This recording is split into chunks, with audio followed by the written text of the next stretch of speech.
प्यारे बच्चों, आज हम करेंगे इंग्लिश में lesson 11 saving trees. Saving trees का अर्थ है पेड़ बचाओ। तो आप देख रहे हैं कि कुछ वर्ड मीनिंग लिखे हैं। इस लेसन को रीड करने से पहले हम वर्ड मीनिंग ये लर्न करेंगे। उसके बाद इस सेविंग ट्रीज जो एक स्टोरी है उसको हम समझेंगे। इसके लिए हमारे पास TLM है, इंडिया का मैप।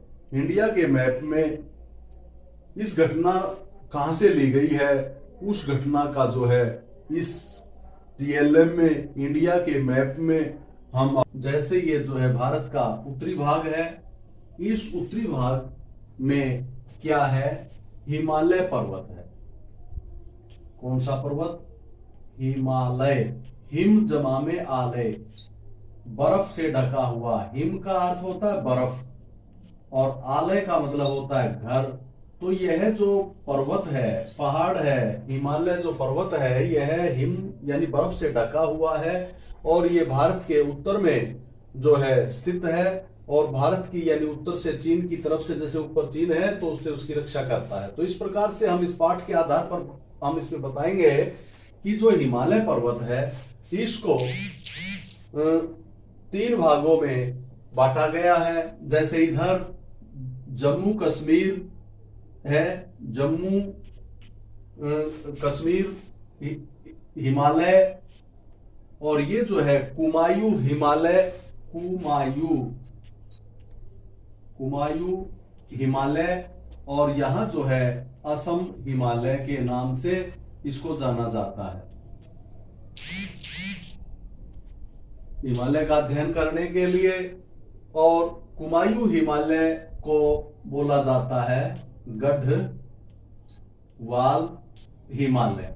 तो हमारी जो ये इस पाठ के अंदर जो घटना है, कहानी का जो वर्णन किया गया है, वह गढ़वाल क्षेत्र के उत्तराखंड जो राज्य है उसमें जो है इसका वर्णन किया। उत्तराखंड या उत्तरांचल, तो उत्तरांचल में आपको यह बताया जाएगा कि उत्तरांचल या उत्तराखंड जो राज्य है उसमें एक, यहां इस पाठ में वर्णन किया गया है कि एक नदी है अलकनंदा। कौन सी नदी है? याद रखना कि अलकनंदा नदी है। यहां से ही दूसरी नदी इसके अंदर आकर के मिलती है, उसका नाम है भागीरथी। भागीरथी और अलकनंदा दोनों नदी यहां उत्तराखंड में प्रयागराज जिला है जो, उसमें आकर के मिलती हैं। इसके बाद इसके आगे जो नदी है, दोनों के संगम से जो नदी बनती है वह गंगा नदी है। तो इस पाठ में आप अलकनंदा नदी को पढ़ेंगे तो उसके साथ आपके समझ में ये आना चाहिए कि अलकनंदा नदी कहां है। तो अलकनंदा नदी के किनारे पर, यहां इस किनारे पर या इसके पास में एक गांव बसा हुआ है, एक स्मॉल विलेज है। एक स्मॉल विलेज है, छोटा सा गांव है, और उस गांव में एक 9 साल की, 9 इयर्स ओल्ड, 9 साल की एक लड़की है जिसका नाम है अनारो। क्या नाम है? अनारो। अनारो नाम की एक 9 साल की लड़की का यहां वर्णन किया गया है। वह अपनी दादी के साथ, ये एक छोटा सा गांव है और उस गांव के पास जंगल है। जंगल यानी वन है, पेड़ ही पेड़ वहां है, तो उसको जंगल बोलते हैं। तो इस गांव के पास जो अलकनंदा नदी पर बसा हुआ है, उस गांव के पास एक जंगल है, फॉरेस्ट है। उस जंगल में एक अनारो नाम की लड़की किसके साथ रहती है? अपनी दादी के साथ रहती है, और उसकी दादी के साथ वह रहती है। तो ये जो छोटा सा गांव है यह कहां है? पहाड़ियों में है। कहां? पहाड़ियों में।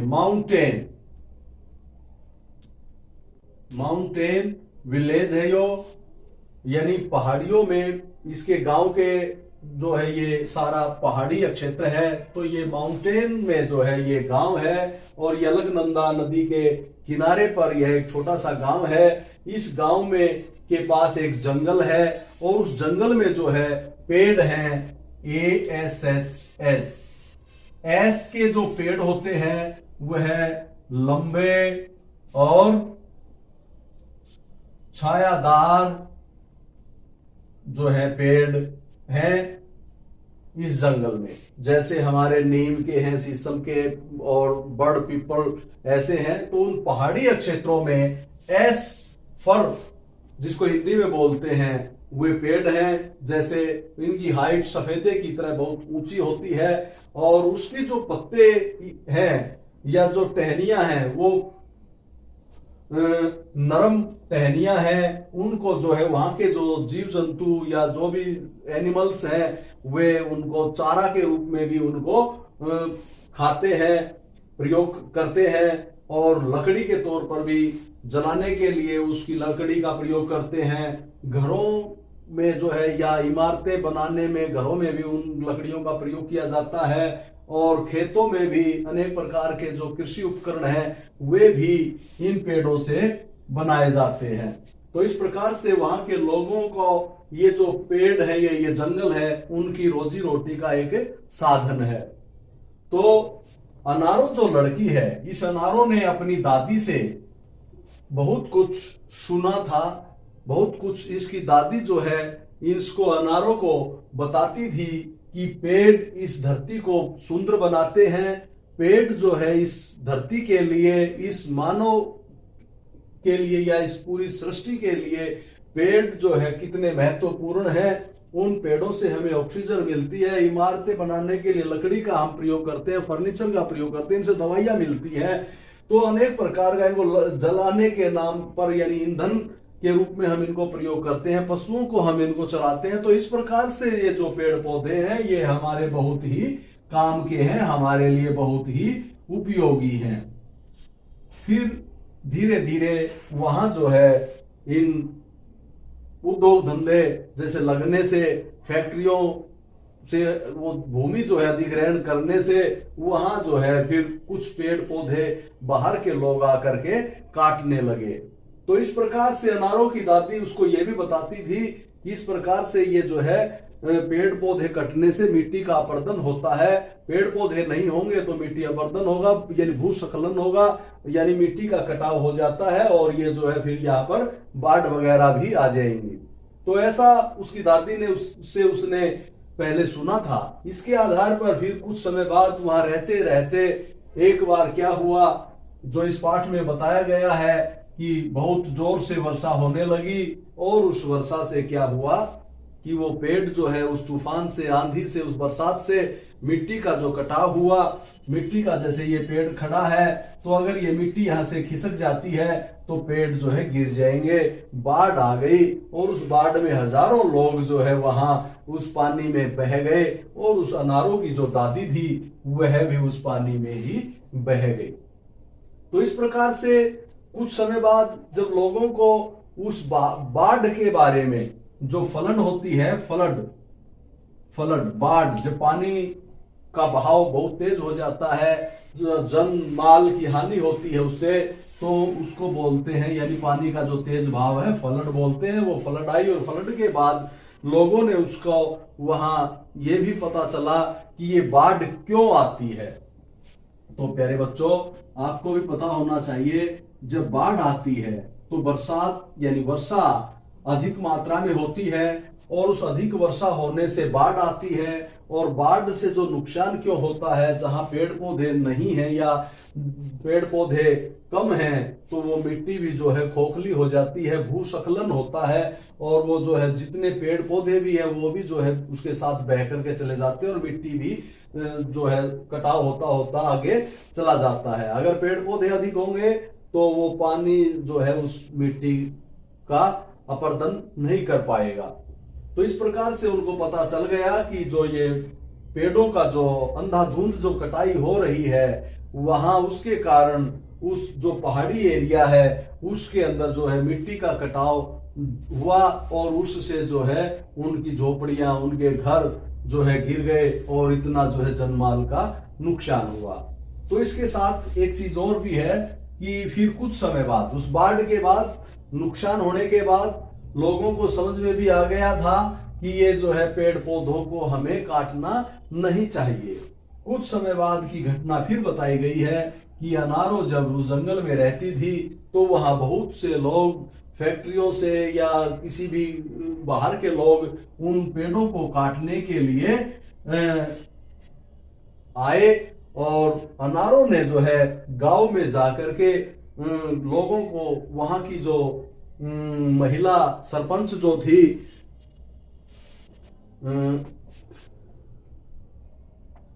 गौरा देवी, गौरा